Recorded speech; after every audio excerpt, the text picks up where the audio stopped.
By every metric, Trump's first 100 days has been a disaster. And according to new reporting, the first 100 days has backfired in a big way for one of his most important backers, Miriam Adelson. My name is Dina Doll with the MeidasTouch Network. Let's break this down. As we know, billionaires in general who have backed Trump are feeling the pain of doing that. Elon Musk is a great example. Never mind the fact that most of these billionaires have lost quite a bit of money during Trump's chaotic tariff war that is basically tanking our economy. But Miriam Adelson has backfired in very particular ways. Now, she has backed Trump since the beginning. She and her husband gave millions of dollars to Trump all along the way. In this most recent election, she gave $100 million to Trump in order to reelect him. And what has she gotten for that money? Well, a whole lot of grief. Since this first 100 days, according to Vanity Fair, she has had to drop a very significant project that she has tried to have for 10 years. Let's get into this. So essentially, the family-owned casino company, Las Vegas Sands, was trying to secure a license for what will be a casino in Long Island, New York. This is evidently going to be a very lucrative casino, kind of like a crown jewel location, an untapped market. And so investors, billionaires, company are all vying to get this license. Her company has spent $400 million to date to even be able to bid on the license. This is how much money they think is going to come from this casino. They see this casino generating cash for years and years and years. So they're invested, or they already invested $400 million just to get the license. They paid lobbyists, they paid lawyers, they paid architects, all with this idea of being able to get the license. Well, they just announced in an investor call that they are withdrawing their attempt to even bid on the license after only 100 days of Trump in office, because nobody in New York wants a Trump backer to own this casino.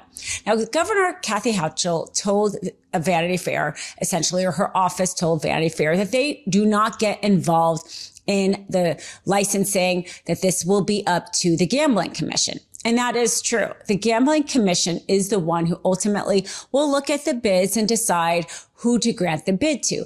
But in order for somebody to even place a bid for this casino, a local politician has to approve it. And it has become quite clear to the company that they will not be welcome, that they will not be welcome to have this casino in New York, and that essentially their $400 million is amounting to nothing. Because when you back somebody like Trump, who takes away people's due process, who calls himself a king when he's talking about New York congestion prices, taking away New York congestion and calling himself a king, you're not exactly cozying up to New York residents, to New York officials, when he disparages the attorney general and the governor all the time. This is bad for her business. So bad, in fact, that they've had to withdraw their license. And that's not the only thing that happened in 100 days. Her son, who was running the Dallas Mavericks, traded their star player Luka to the Los Angeles Lakers in a trade nobody understood and is now considered to be the NBA's worst trade in history. Her gambling company was also planning on having a gambling house in Dallas, which they have also now withdrawn. So in a few short 100 days, what looked like bright prospects on her future have dimmed. So she is seeing what happens when you back somebody as lawless and as mean and hateful as Trump. People may not want to do business with you. I've gotten slightly obsessed with using this Go Pure Neck Tighten and Lift Cream because I've been using it not only on my neck in this area, which definitely needs some good hydration, but on my hands because that's also been feeling really dry lately and my typical lotions haven't been working. This is both really creamy, but doesn't just sit on my skin. It feels like it's actually working. And evidently, that's why Go Pure Beauty developed their revolutionary Tighten and Lift Cream. Powered by clinically proven active ingredients, this advanced formula is designed to visibly firm, smooth, and rejuvenate the delicate skin on your neck and chest in as little as 4 to 8 weeks. Because here's the thing, the skin on your neck is thinner, more delicate, and less oily than facial skin, meaning it requires specialized care.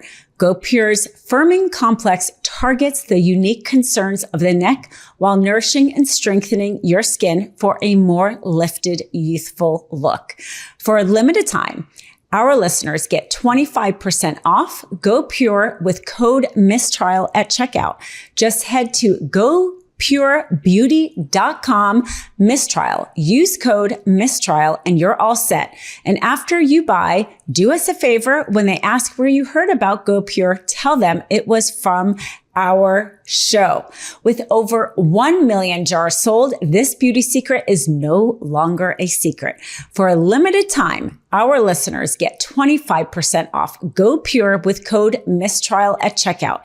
Just head to gopurebeauty.com, use code mistrial, and you're all set. And after you buy, do us a favor. When they ask where you heard about Go Pure, tell them it was from our show. The tech billionaires supporting Trump have also lost a lot, none other than Elon Musk. We know he's lost his reputation, his credibility, a lot of money, and maybe even his company as they are considering replacing him as CEO of Tesla. Well, the 4 richest tech billionaires have lost about $197 billion during Trump's first 100 days. That's including Elon Musk, Jeff Bezos, Mark Zuckerberg. And they are not the only ones, of course, losing money. The stock market in the first 100 days has lost about 8.5%. Interestingly, in the first 100 days of Biden's first term, the stock market gained about that same amount, 8.6%, clearly showing Trump to be irresponsible and just bad with the economy. But who is getting rich during this? Well, it's Trump himself, of course, because that is the beginning and the end of the people he cares about. His inauguration fund raked in more than double this time around. This time he earned about over $200 million was donating to his inauguration fund. This came from billionaires across the country who were trying to buy favor with him. And we saw what he did with that favor, tank the economy, and they lost billions. Companies are scrambling to fulfill orders because it's the supply chain there's problems in the supply chain because of the tariff war. Workers are worried about whether or not they're going to still even have a job. But Trump was sure to secure his own financial means when he made sure everybody donated to his inauguration committee, leaving him with a fund that doubled the size that he had the first time around. Another thing that is backfiring for Trump is hiring a cabinet that's made for TV, but unqualified to do the job. We saw the disaster with Pete Hegseth and Signalgate. Evidently, Pete Hegseth spent more time creating a studio in which to do appearances, aka his former Fox News job, than making sure he was communicating classified material in a way that would protect our troops. Well, Mike Waltz is the first one out the door because of all of the chaos that has ensued. But even in his firing, there is chaos because evidently Secretary of State Marco Rubio is taking on the role that Mike Waltz left. Never mind the fact that the Secretary of State is in itself a full-time job. We have not wrapped up the war in Ukraine or the war in Gaza like Trump promised he would on day one. Those are still ongoing. Never mind the new conflicts Trump is creating in Panama and Greenland and breaking our strong ally with Canada and Mexico. I mean, you can go on and on that the Secretary of State job that Marco Rubio has just gotten much harder in Trump's first 100 days than they would have been under Biden. But no, now he has another job, this Mike Waltz former job, because Trump can't find another qualified person willing to do his bidding or hasn't found somebody who looks good enough for the job. Well, even the rollout is chaotic as Marco Rubio's number 2 finds out for the first time that her boss is taking this new job, which is probably also going to make her job a lot harder, in a press conference from a reporter. Take a look. The president has just written on Truth Social that Mike Waltz is going to become the new U.S. ambassador to the United Nations. Well, there you go.